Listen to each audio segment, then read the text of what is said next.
at least in the sense of transboundary water systems. What we're talking about here are water systems that are shared between more than one country.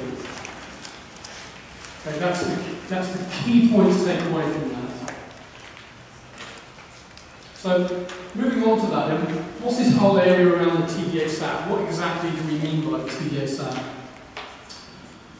So, let's have a look at the acronyms first. TDA, Transboundary Diagnostic Analysis.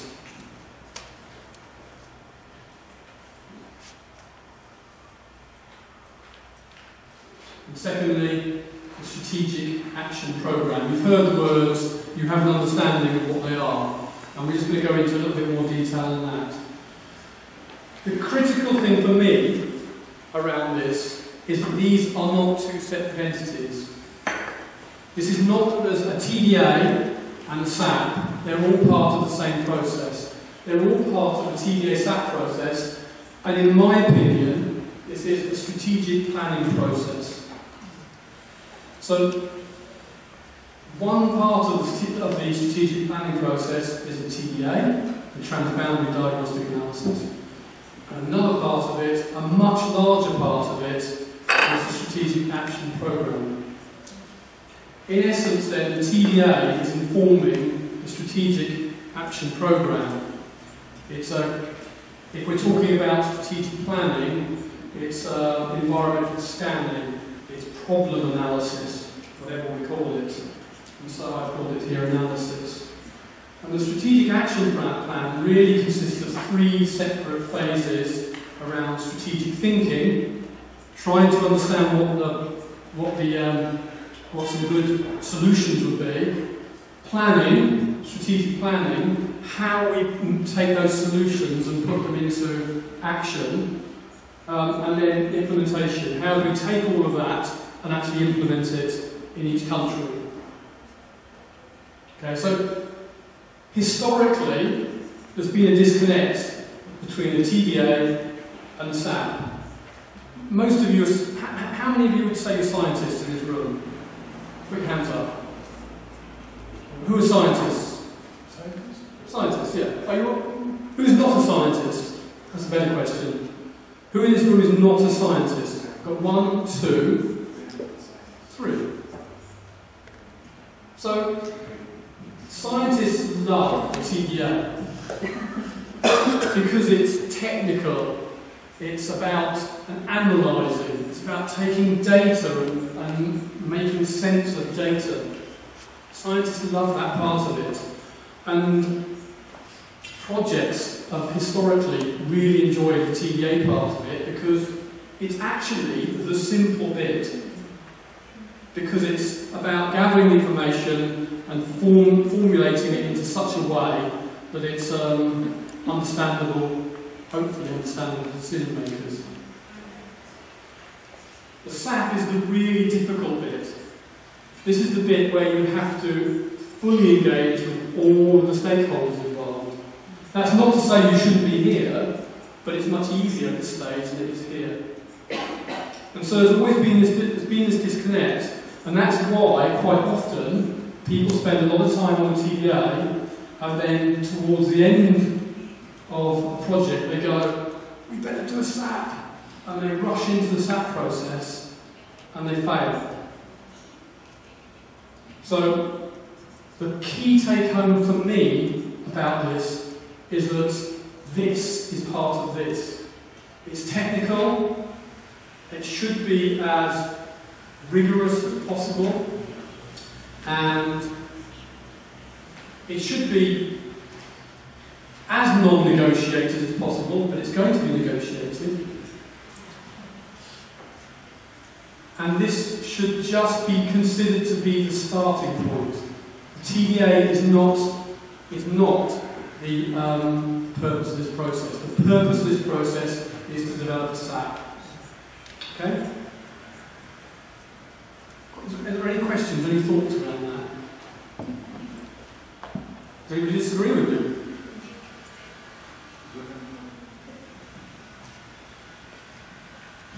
If you think most of the effort is in the TDA, maybe the structure of the group should be different.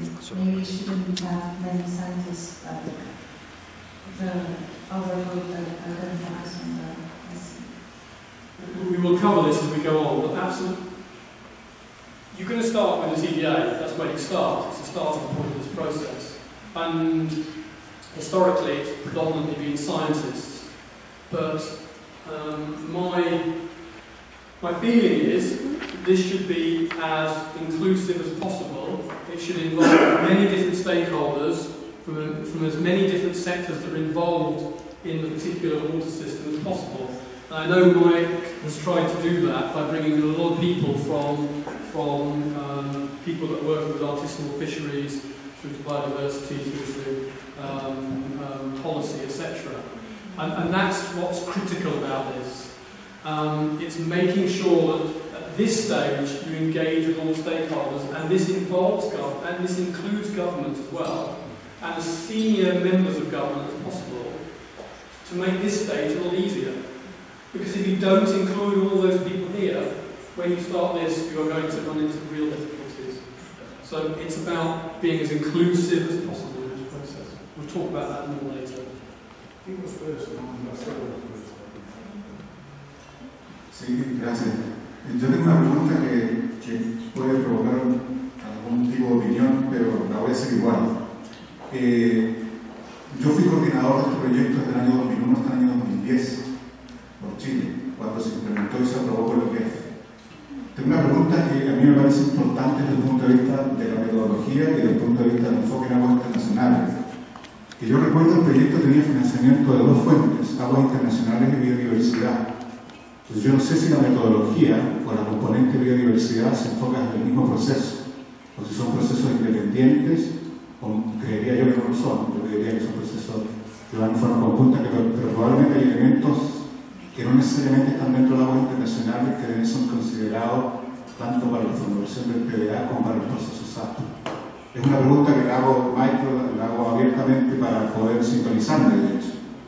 Eso, gracias. I think it's a very good question. I think we're jumping ahead, but I think the important... I know that tomorrow Mike has got a meeting which is talking about how do you make sure that you bring in all the projects that are involved in a single water system, so that you're not just replicating, but you're actually, there's some kind of synergy between projects.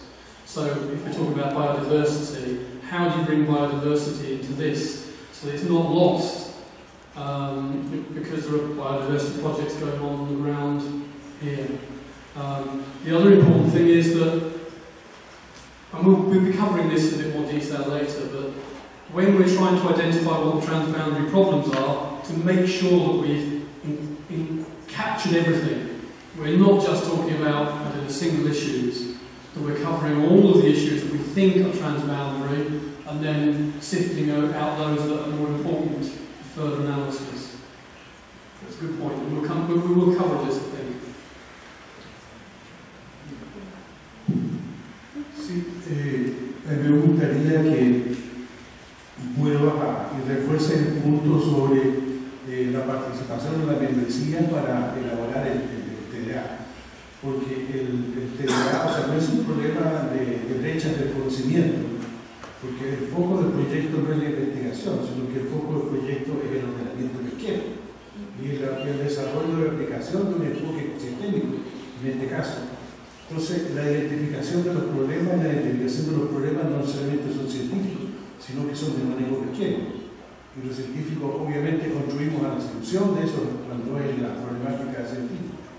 Pero también hay problemáticas de ordenamiento, de organización, de institucionalidad, problemas de otro tipo, o problemas de la parte interesada, los propios industriales o los pescadores en definitiva.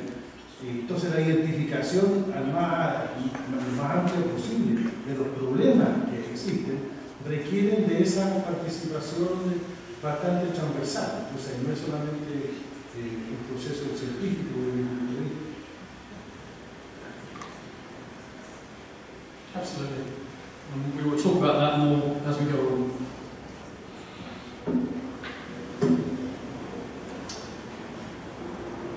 so just to capture that again, we're talking about a strategic planning process, TDA-SAP process. Part of that is the TDA, probably more significant part is the strategic action program. There are 4 steps: analysis, strategic thinking, strategic planning and implementation. And in the next 3 days we're going to talk about this step, and this step. We're not going to cover this step much, because it's unlikely this project will be implementing any of the actions from the strategic action program. But we will talk about it a little bit. So what is the TDA-SAP process? Well, we talk about its analytical component, and this is the transboundary diagnostic analysis, and it's a technical analysis. At its heart, it's a technical analysis of problems, impacts, and causes. So we want to identify what are the transboundary problems, what are the impacts, both environmental and socio-economic, and what are the causes of those problems. And there's a whole host of other things that we can add on to this as well, but at its bare bones, it's those 3 things. Son problemas, porque a veces cuando hablamos del problema transzonal o de los 2 países, ¿qué pasa si cuando hacen el diagnóstico, es decir, los 2 países no son parejos, cada país tiene realidades y a veces bien diferentes, y los problemas internos de un país que pueden afectar a lo transzonal son más importantes? Porque cuando uno lo dice así parecería que vamos a analizar solo problemáticas comunes, pero también van a haber otros problemas que pueden ser prioritarios para el país más allá de la problemática común, que sí o sí la tengamos que poner en el TDA para que el SAP lo logre, para luego llegar al otro. ¿Cómo lo manejamos? Absolutely. No. There are going to be some problems, there are going to be some transboundary problems that are possibly equal between both countries. Some are going to be less equal than others, shall we say. And there are always going to be some problems that are that are much more significant in one country than another. And the importance of the TDA is to capture as much of this information as possible, so that it's not lost, because we'll cover this as we go through it. It's a very, very good point. It's a very important point. And I think this will come more apparent as we go on. It's not a very good answer, but it's more of an acknowledgement of what you're saying is right. Yes. Okay, and the strategic action program is a strategic component, and that consists of strategic thinking, planning, implementation. Okay, I think we've all got that now. So the TDA. The main role of the TDA is to identify, quantify, and set priorities for environmental problems that are transboundary in nature. So it's all about identifying the transboundary problems, prioritising those transboundary problems, identifying what the impacts are, identifying what the causes are, and looking at where there may be issues around governance that need strengthening. So that's the key components of the TDA. Again, we'll unpack this more as we go on.